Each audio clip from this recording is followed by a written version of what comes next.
also known as Kensai, the sword divinity, Miyamoto Musashi dedicated his life to reach perfection throughout swordsmanship.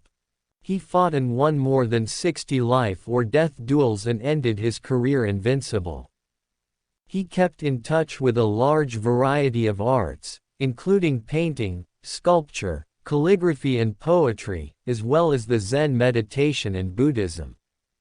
He left for future generations not only his fight style but also an immense legacy of masterpieces on painting, sculpture, calligraphy and poetry, as well as the most important Japanese treatise on strategy, the Book of the Five Rings Goran no Sho. Musashi Sensei, or Shinmin Musashi no Kami Fujiwara no Genshin, as he introduces himself in the preface of the Book of the Five Rings, was born in the Harima County during a very turbulent time in Japan, when the last decisive battles took place at that samurai gold era. Back to that time in Japan, it was very common that a same individual changed his or her name during different periods of her own life, as we usually do with nicknames and spouse married names versus single maid names nowadays. During his childhood, Musashi Sensei was called the Shinmin Benasuke. It is assumed that he received his first instructions on Kenjutsu from his own father, Shinmin Hirata Munasai. As we can read in the Book of the Five Rings, he describes as the details of his first duel when he was 13 years old only. At 16, he defeated a very skillful warrior named Tadashima Akiyama. On 1600 the Battle of Sekigahara took place, defining the destiny of Japan for the following 3 centuries. It was in this battle that Tokugawa Ieyasu ascended to power, assuming the shogun duties. It was the beginning of the Edo period 1603–1868. Musashi Sensei spent his youth during this chaotic early Edo period. Historical credits recount that he fought on the side of a defeated daimyo and warlord, Yukita Hidai, along with the defeated army in the Sekigahara battle. Despite the negative results on the battlefield, he was able to survive and escape from the bounty hunters of that time. On 1604, at 21 years of age, Musashi Sensei appears in Kyoto and his fame is spread for all over Japan after he defeated 3 important duels against 3 members of the illustrious Yoshioka family, which was responsible, years before, for the instruction of House of Shogun Ashikaga. A kind of official swordsman's school for the shogun himself. He embraced on 3 duels. In the first 2 he defeated the Kenpo brothers, Seijiro and Denshijiro. After having defeated both, Yoshioka followers saw Musashi Sensei not as a simple opponent anymore, but as a true threat. They seek for revenge and arranged a 3rd duel against Madashichiro, Seijiro's son, a 13-years-old kid. Madashiro would count with the help and support of all students and followers of Yoshioka's school. It is recalled that during this duel, Musashi Sensei fought against 60 opponents at the same time, all of them armed with swords, spears, bows and arrows and even muskets. Musashi Sensei defeated all his opponents, including Madashichiro and the Yoshioka's students who crossed his path on that day. This was the end of a once-upon-time proud Yoshioka house and the start of the Miyamoto Musashi's legend. On 1621, Musashi Sensei held a legendary duel, but it was not because of his challenger, but mainly because this was the first official record of a 2-sword duel that became his trademark at Hyoho Nidan-ichi Ryu. Miyake Gunbei was his opponent, who tried to strike Musashi Sensei several times in a roll, being blocked in each one of the failed tentative. Gunbei desperately struck a direct stab, blocked by the short sword carried on the left hand by Musashi Sensei, simultaneously to a direct attack over Gunbei's front face with the long sword carried by Musashi Sensei's right hand. Gunbei recognized that he lost the duel and asked deep apologies to Musashi Sensei, bowing to him and asking to become his disciple. Musashi Sensei did not marry, but adopted 2 kids, Mikinosuke and Iori. Both became vassals of important feudal lords. Musashi Sensei was not a simple ronin. He was considered a master of the way and a person with great sensibility and wisdom, an advisor to be always listened and a leader to be followed. He was often invited to stay on castles and had in his inner circle the trust of respected personalities, as Takuan Soho monk, an advisor for the Tokugawa shogun Honami Ketsu, a very important celebrity of the artistic movement called Kyoto Renaissance, and the feudal lords Ogasawara Tadazana and Hosokawa Tadatashi. Together with Hosokawa Lord, Musashi Sensei embraced in a very long and deep friendship. Musashi Sensei recalls on the Book of 5 Rings that at his 50s he finally reached the full comprehension of the strategy. The level of understanding reached on the way was so deep that, according with his words, he was able to see the way in everything and on every detail of his life, from the time he waked up until he back to bed to sleep. Some of his paintings, sculptures and calligraphy's masterpieces reached us nowadays. He reached the perfection on the swordsmanship techniques and, thereafter, he was able to reach the same level of perfection in all of these ways. We all have seen, or heard of a ghost lurking somewhere, or hiding in the dark shadows of every corner in your house, but where did this come from? How did people start noticing it? Let's find out today here at Exploration X. Archaeologists have found an old Babylonian tablet that may contain earliest known depiction of a ghost. The tablet depicts a male ghost being led back to the afterlife. A tablet made in ancient Babylon around 1500 BCE may be the earliest known depiction of a ghost. The clay tablet is part of a guide to exorcising ghosts held in the collections of the British Museum. Irving Finkel, a curator in the London Museum's Middle Eastern department, says the image on the tablet is only visible when viewed from above under a light. The museum acquired the artifact in the 19th century, but it has never been exhibited.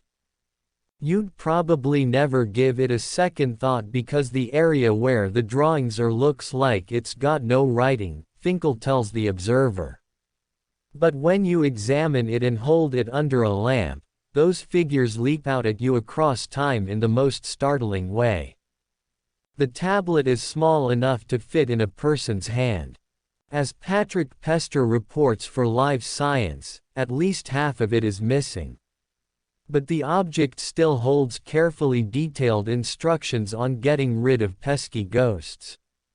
The directions call for the exorcist to make figurines of a man and woman, prepare 2 vessels of beer, and, at sunrise, speak ritual words calling on the Mesopotamian god Shamash, who was responsible for bringing ghosts to the underworld.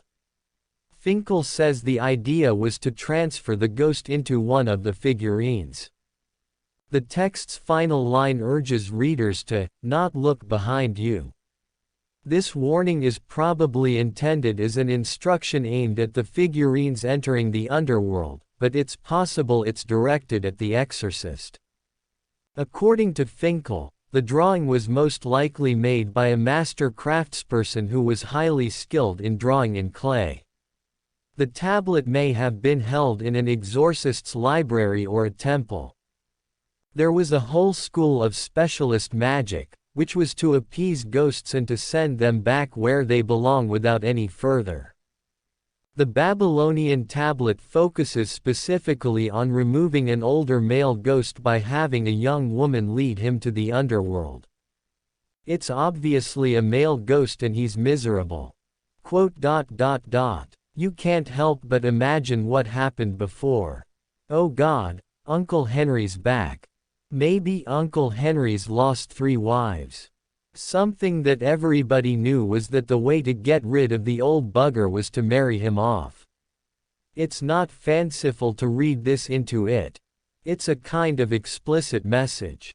Mesopotamians relied on funerary rituals to keep the dead from rising again. Ghosts, having been deprived of eternal rest, were generally considered objects of sympathy. So there was a whole school of specialist magic, which was to appease ghosts and to send them back where they belong without any further trouble.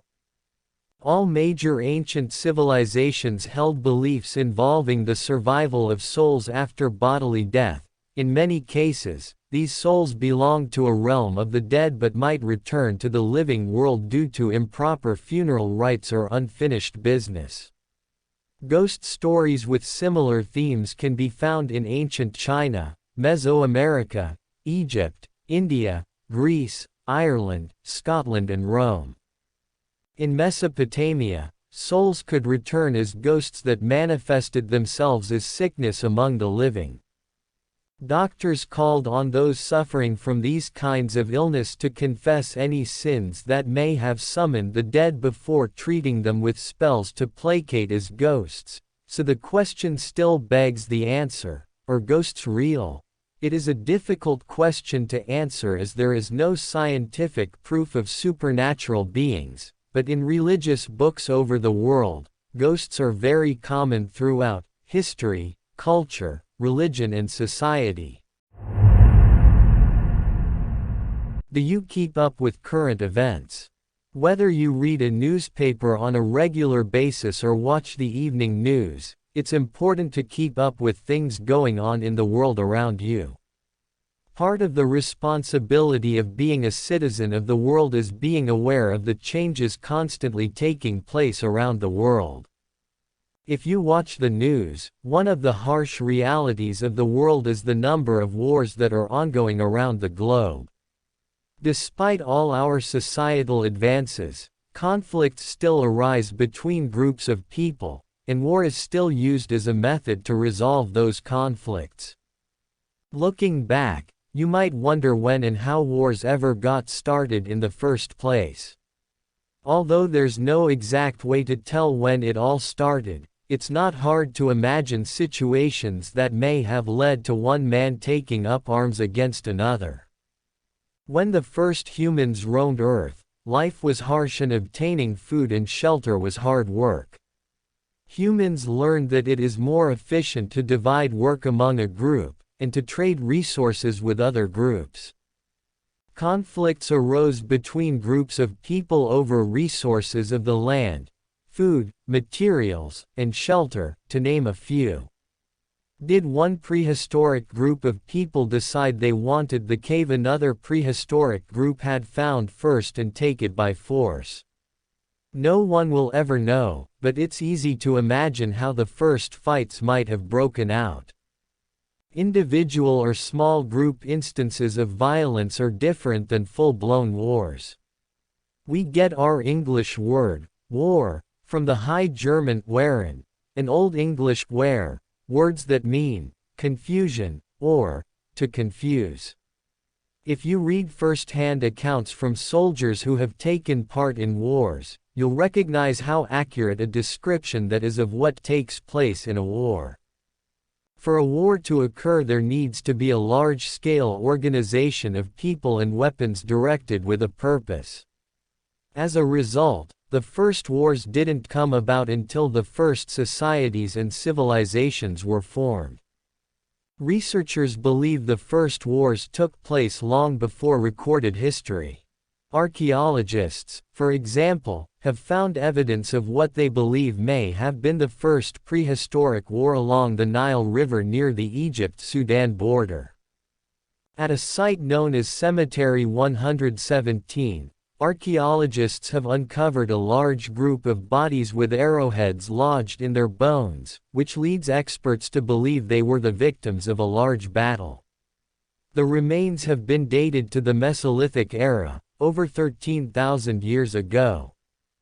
Historians believe the first war in recorded history took place in Mesopotamia in 2700 BC between the forces of Sumer and Elam.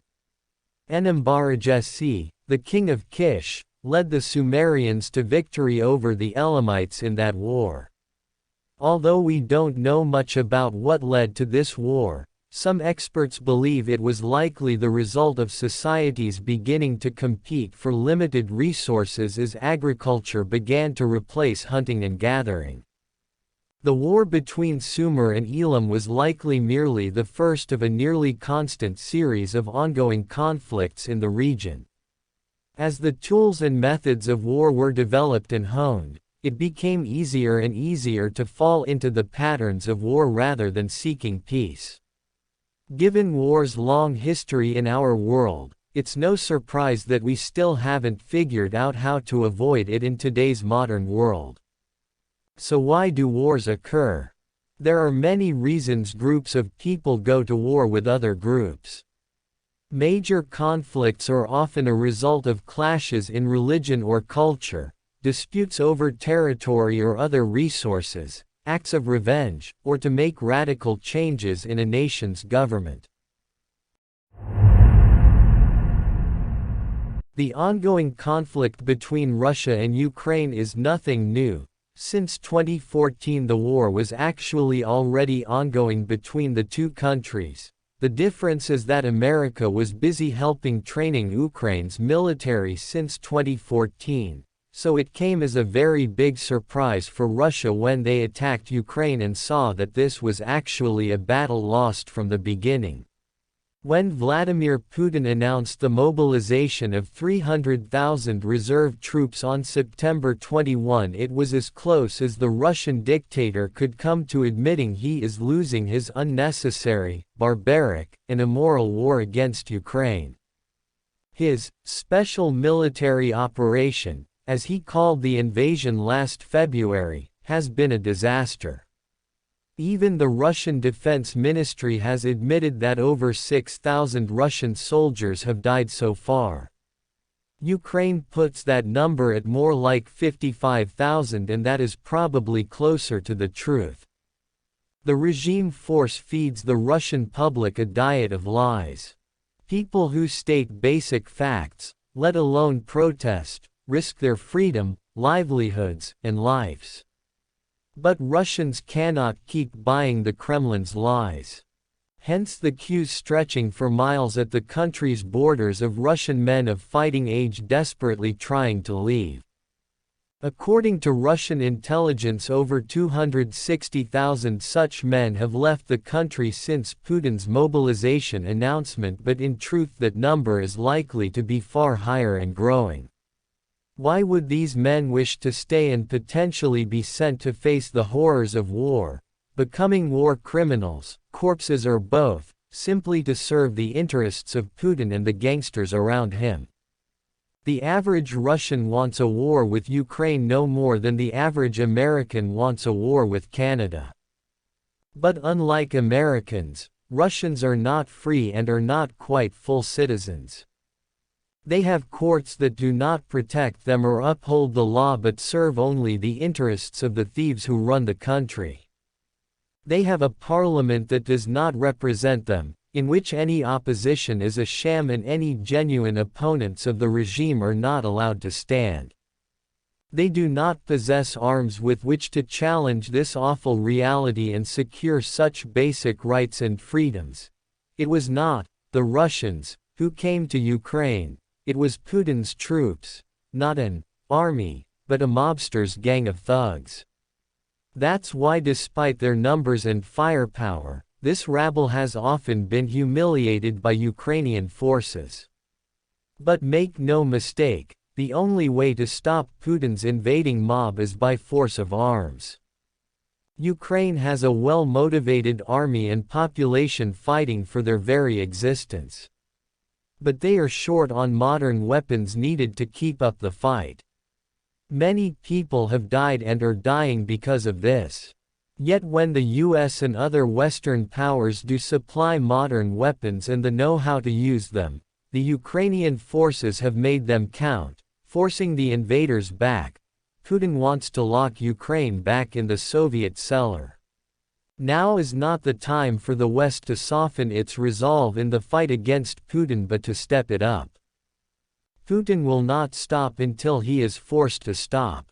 Some commentators talk of offering him an escape ramp, a way to enable him to declare victory and end the war. At best, they demonstrate a failure to understand Putin. At worst, they show a willingness to appease a fascist dictator for the sake of cheaper gas. Putin has no war aims that enable compromise, unless you are prepared to welcome a world in which a dictatorship can roll tanks unprovoked into a democratic neighbor to subjugate and occupy it. Appeasement is not the American way. It would be a betrayal of the Ukrainians fighting for their freedom, a betrayal of the Russians held hostage by a crooked leader, and a betrayal of America's highest ideals. The cost of supporting Ukraine may be high, but the cost of failing to keep doing so would be much higher. Right now Ukraine needs more weapons. There is no country on earth better equipped to provide them than the US, and American leadership is as crucial as ever. The recent $625 million security assistance package is an important step, but such support will need to continue until the job is done. Putin will talk tough, but we must not give in to the ranting of a bully. The choice is simple: do you wish to live in a world of freedom and partnership, or a world at the mercy of tyrants? If America is still America, then I hope it will maintain and step up its support for Ukraine.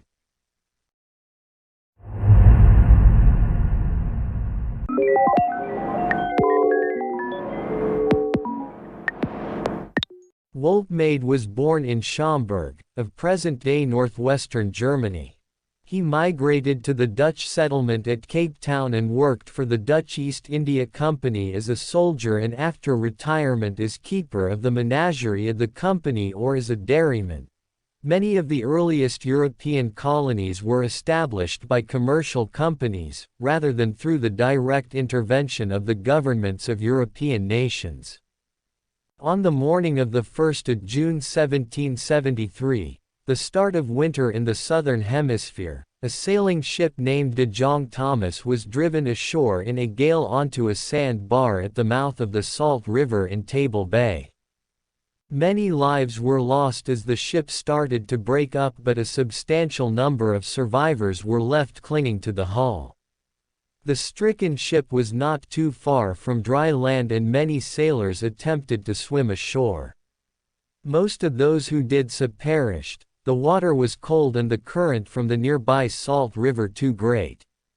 Except for the very strongest swimmers, those who headed for the shore were carried out to sea and survived as the rest died. A crowd of spectators stood on the beach. Some came to watch, others to try to help, and yet others were hoping to loot the cargo that was being washed ashore. A detachment of soldiers was in attendance to keep order among the spectators.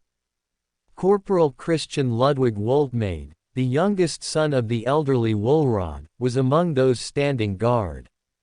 As daylight came, Wolrod left his home, Kleinzor, on horseback, taking provisions to his son. Wolfmade reached the beach. Wolrod was filled with pity for the sailors marooned aboard the wreck.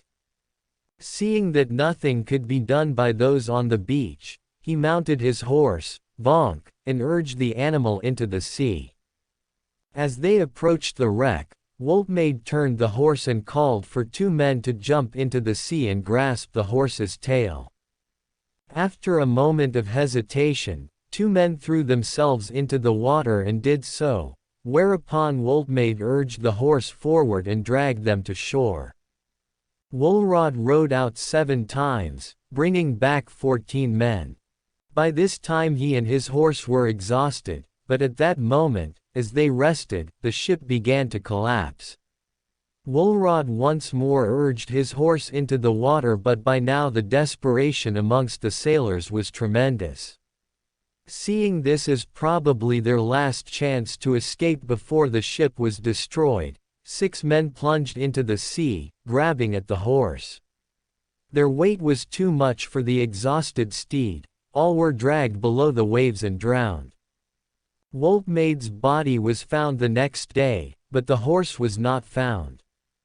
Of the 191 souls on board, only 53 survived, and of these 14 were saved by Wolfmaid.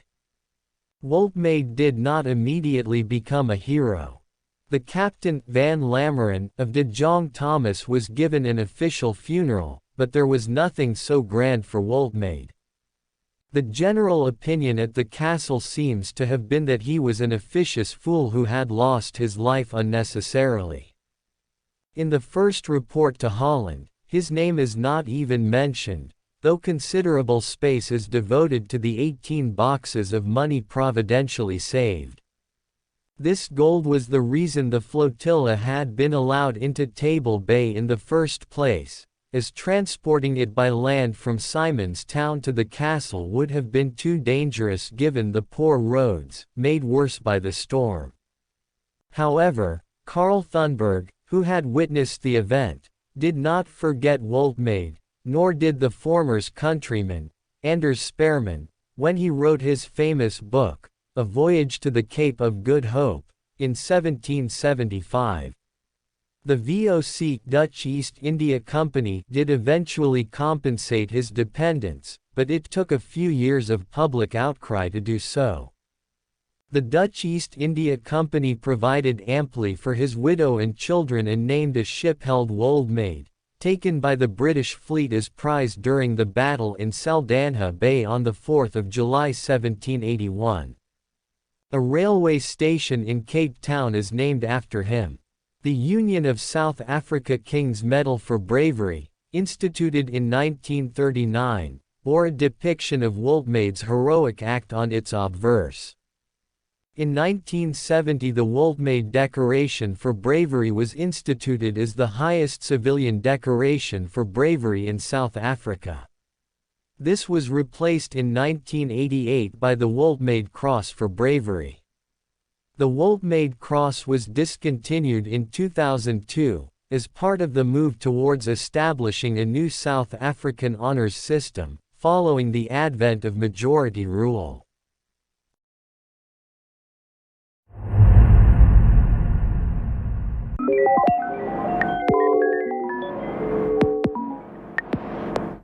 Imagine being trapped in a nuclear bunker, you and a few friends. A bomb has dropped and there is no escape and no food in the bunker. What will you eat? Well, let's find out today here on Exploration X how a colony of ants survived for years without food. Will you be able to? Comment down below. Scientists finally understand how a colony of ants survived for years in a cold, dark bunker. Yes, you guessed it by now, cannibalism. The wood ants had fallen through a ventilation pipe into a Soviet-built bunker, once used to store nuclear weapons, in the forests of Poland. Once inside, the ants were trapped with only other worker ants and millions of corpses. The plight of those ants is detailed in a study published in October in the Journal of Hymenoptera Research. Here's their harrowing tale. Researchers studying wood ants in the forests of Poland first stumbled upon the unfortunate colony in 2013. They estimated that almost 1 million ants were inside the bunker but couldn't tell how long they'd been trapped there. The bunker had been part of a Soviet nuclear base from the late 1960s to 1992. The ants didn't seem to produce any offspring, likely because of low temperatures and lack of food. In total darkness, the bunker colony built its own mound from dirt on the bunker floor. The researchers could get in and out of the bunker through cracks that the ants couldn't access. They started to think about how they could help the ants escape. I wasn't surprised, Mak Istvan, an ant ecologist who helped write the study, told Popular Science. It was a logical option for them to survive in this way. Of the corpses that the researchers collected, 93% had bites or holes indicating that other ants had eaten them. The living ants had punctured the abdomens of dead ants to suck out their innards, like opening a can, István said. The researchers examined only dead ants that still had their abdomens, to avoid double counting pieces of the same corpses. Maybe the researchers could provide direct access to the ventilation pipe. It was meant to serve as an escape route, allowing the ants to leave the bunker, the researchers wrote. Before the researchers left, they noted that some ants started inspecting the boardwalk right away. In the end, the scientists marveled at the ants' perseverance and adaptability. The ecological and behavioral flexibility of the wood ants may allow them survival even in unexpectedly suboptimal conditions, so it looks like not just the almighty cockroach will survive an apocalypse but ants as well. Now go check out some of our other videos if you haven't already.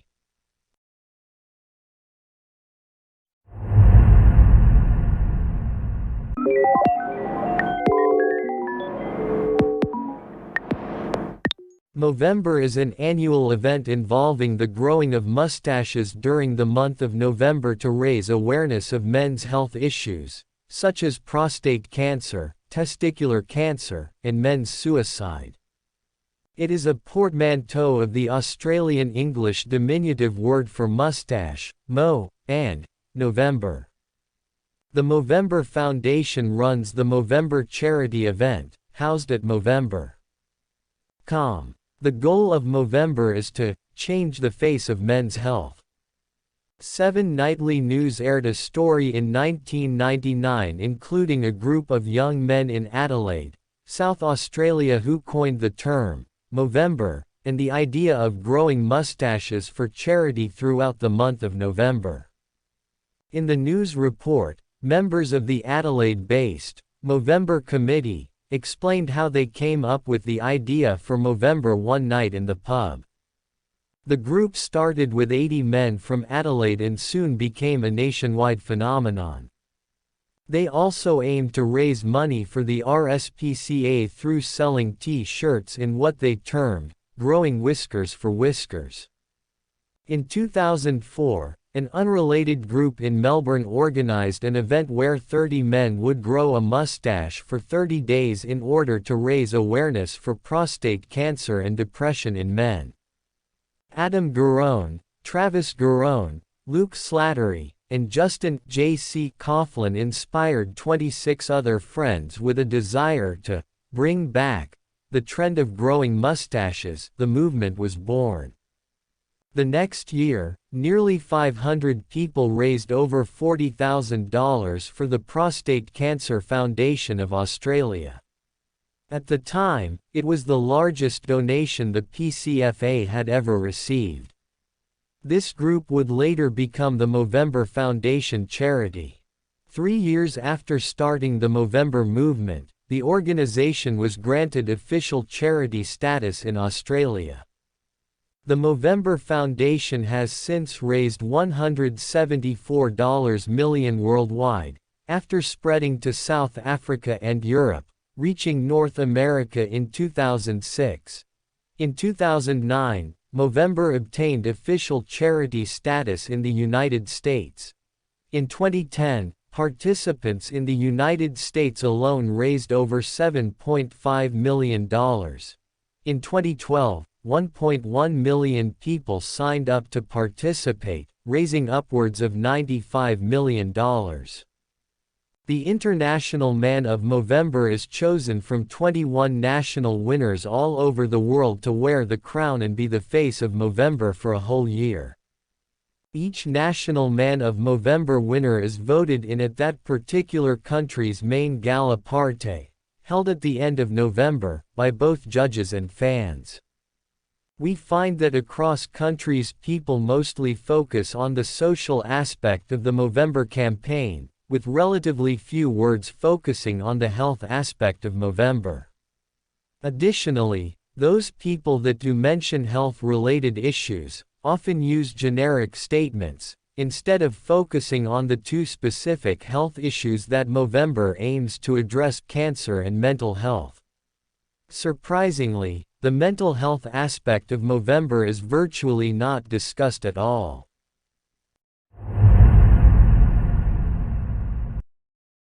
They make games about it, they make the best movies of it, but in reality, how many wars did America actually won?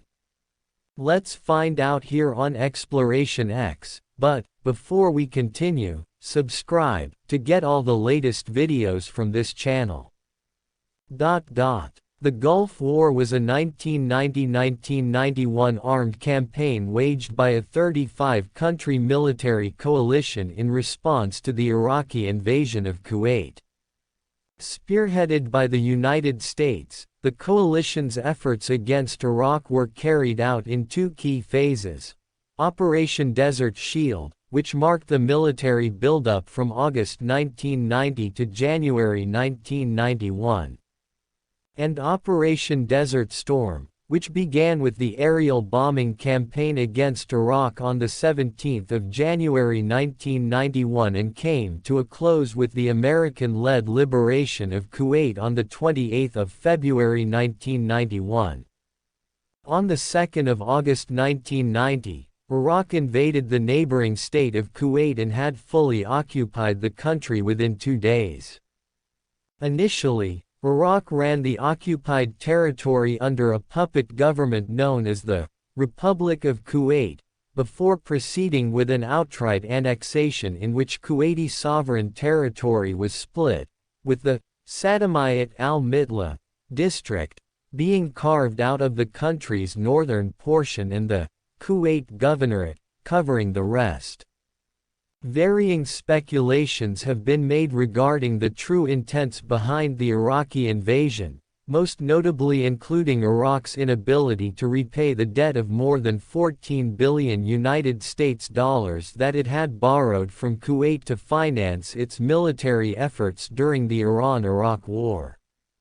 Kuwait's demands for repayment were coupled with its surge in petroleum production levels, which kept revenues down for Iraq and further weakened its economic prospects. 28. Throughout much of the 1980s, Kuwait's oil production was above its mandatory quota under OPEC, which kept international oil prices down. Iraq interpreted the Kuwaiti refusal to decrease oil production as an act of aggression towards the Iraqi economy, leading up to the hostilities. The invasion of Kuwait was immediately met with international condemnation, including by the United Nations Security Council, which unanimously imposed economic sanctions against Iraq. British Prime Minister Margaret Thatcher and American President George H.W. Bush deployed troops and equipment into Saudi Arabia and openly urged other countries to send their own forces to the scene. In response to the joint call, an array of countries joined the American-led coalition, forming the largest military alliance since World War II. The bulk of the coalition's military power was from the United States, with Saudi Arabia, the United Kingdom, and Egypt as the largest lead-up contributors, in that order. Saudi Arabia and the Kuwaiti government in exile paid around $32 billion of the $60 billion cost to mobilize the coalition against Iraq. Initial efforts to dislodge the Iraqi presence in Kuwait began with an aerial and naval bombardment on 17 January 1991, which continued for 5 weeks. During this time, as the Iraqi military found itself unable to ward off the coalition's attacks, Iraq began to fire missiles at Israel. While the coalition itself did not consist of Israel, the Iraqi leadership had launched the campaign under the expectation that the missile barrage would provoke an independent Israeli military response, and hoped that such a response would prompt the coalition's Muslim-majority countries to. However, The jeopardization attempt was ultimately unsuccessful as Israel did not respond to any Iraqi attacks, and Iraq continued to remain at odds with most Muslim-majority countries. Iraqi missile barrages aimed at coalition targets stationed in Saudi Arabia were also largely unsuccessful, and on 24 February 1991, the coalition launched a major ground assault into Iraqi-occupied Kuwait. The offensive was a decisive victory for American-led coalition forces, who liberated Kuwait and promptly began to advance past the Iraq-Kuwait border into Iraqi territory. 100 hours after the beginning of the ground campaign, the coalition ceased its advance into Iraq and declared a ceasefire. Aerial and ground combat was confined to Iraq, Kuwait, and areas straddling the Iraq-Saudi Arabia border. The conflict marked the introduction of live news broadcasts from the front lines of the battle, principally by the American network CNN. It has also earned the nickname Video Game War, after the daily broadcast of images from cameras onboard American bombers during Operation Desert Storm. The Gulf War has gained notoriety for including 3 of the largest tank battles in American military history. Many returning coalition soldiers reported illnesses following their action in the war, a phenomenon known as Gulf War Syndrome (GWS) or Gulf War Illness (GWI). Common symptoms reported are chronic fatigue, fibromyalgia, and gastrointestinal disorder. There has been widespread speculation and disagreement about the causes of the illness and the possibly related birth defects. Researchers found that infants born to male veterans of the 1991 war had higher rates of 2 types of heart valve defects. Some children born after the war to Gulf War veterans had a certain kidney defect that was not found in Gulf War veterans' children born before the war. Researchers have said that they did not have enough information to link birth defects with exposure to toxic substances. In 1994, the U.S. Senate Committee on Banking, Housing, and Urban Affairs with respect to export administration published a report entitled, U.S. Chemical and Biological Warfare-Related Dual-Use Exports to Iraq and Their Possible Impact on the Health Consequences of the Gulf War. This publication, called the Regal Report, summarized testimony this committee had received establishing that the U.S. had in the 1980s supplied Saddam Hussein with chemical and biological warfare technology, that Saddam had used such chemical weapons against Iran and his own native Kurds, and possibly against U.S. soldiers as well, plausibly contributing to the GWS. A 2022 study by Dr. Robert W. Haley of the University of Texas Southwestern Medical Center, et al.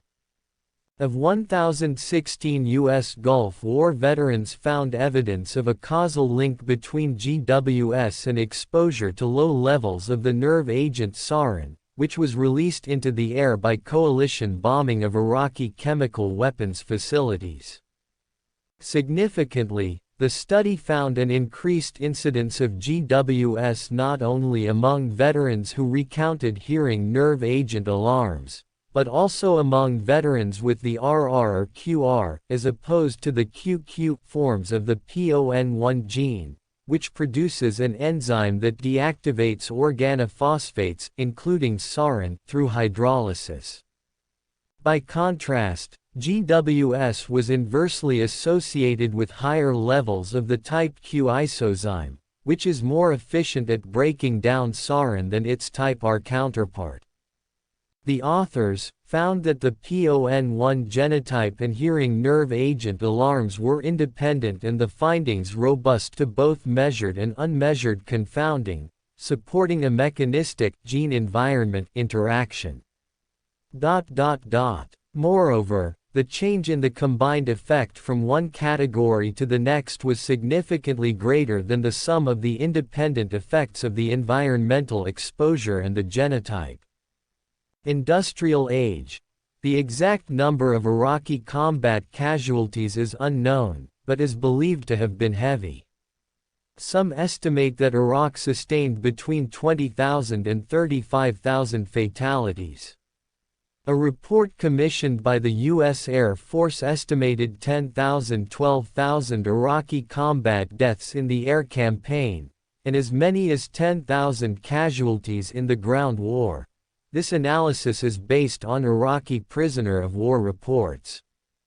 According to the Project on Defense Alternatives study, between 20,000 and 26,000 Iraqi military personnel were killed in the conflict while 75,000 others were wounded. According to Kanan Makia, for the Iraqi people, the cost of enforcing the will of the United Nations has been grotesque. General Schwarzkopf talked about a very, very large number of dead in these units, a very, very large number indeed. The chairman of the House Armed Services Committee, Les Aspin, estimated that at least 65,000 Iraqi soldiers were killed. A figure was supported by Israeli sources who speak of 1 to 200,000 Iraqi casualties. Most of the killing took place during the ground war. Fleeing soldiers were bombed with a device known as a fuel-air explosive. Many lives were lost during the war, but like they say, there are no winners in war.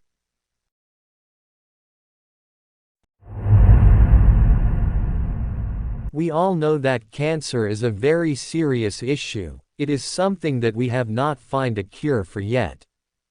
In this year in early October, a 35-year-old Romanian saxophonist got a brain tumor removed while playing his instrument.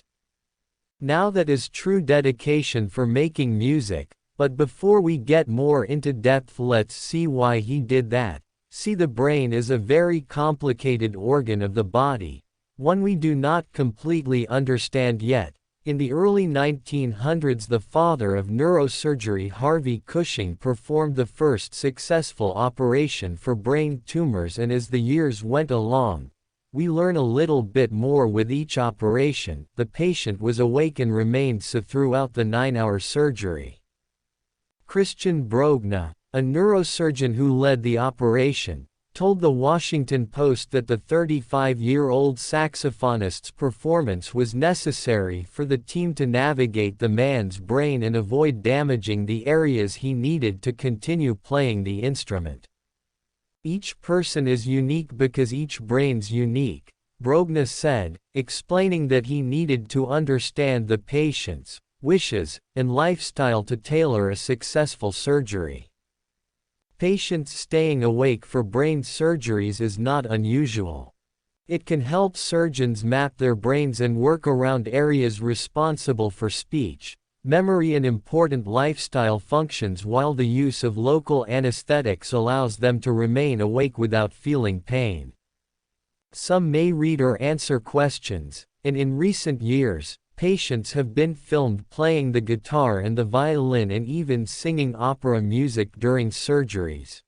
Brogna, who said he performs around 50 awake surgeries per year, added that playing a musical instrument integrates numerous highly complex brain functions like hand-eye coordination, motor skills and even math. The saxophonist's tumor, he said, was located in precisely the regions responsible for bodily movement, which are not easy to operate on.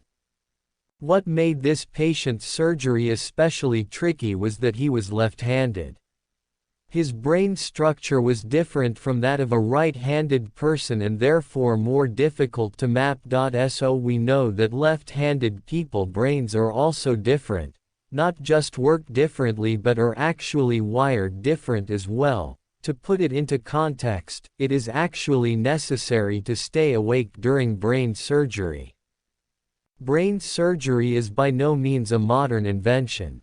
Centuries ago, Ancient healers and doctors practiced trepanation, or brain surgery that skipped the pain meds and scalpels which did not exist yet, and instead relied on hand-operated drills and other tools to scrape away at the skull and tinker with its contents. We can be very thankful we do not live in those times, as most operations were unsuccessful. A lot of people ask, do you feel pain during brain surgery? The short answer is no, as your brain is responsible for pain receptors, but don't feel pain itself. Yes, it have a mind of its own. A lot more brain surgeries and removing of brain tumors will happen in the future, and with each surgery we get better and learn a lot more. With the help of technology we should one day reach 100% guaranteed removal of tumors, and maybe also a cure for cancer. Waking up with a dagger and a letter next to your bed. Sounds like something out of a horror movie. Let's find out why this happened. The Assassins, originally called Hashishim, Hashishin, or Hashishian, were a religious sect of Ismaili Shia Muslims, from the Nizari lineage, originating in Persia, during the 11th century CE. This secret society was known to specialize in terrorizing the Crusaders, against whom they fearlessly executed political assassinations. Their militant views were put into practice for various political or religious purposes. However, their efforts were not primarily directed at Crusaders, but also against Muslim rulers whom they saw as impious usurpers. The modern word, assassin, is derived from this group, which was thought to have been active from 1090 to 1272. The group inspired terror out of all proportion to their scant numbers and territory. The members were organized into rigid classes, based upon their initiation into the secrets of the order. The devotees constituted a class that sought martyrdom and followed orders with unquestioned devotion, orders which included assassination.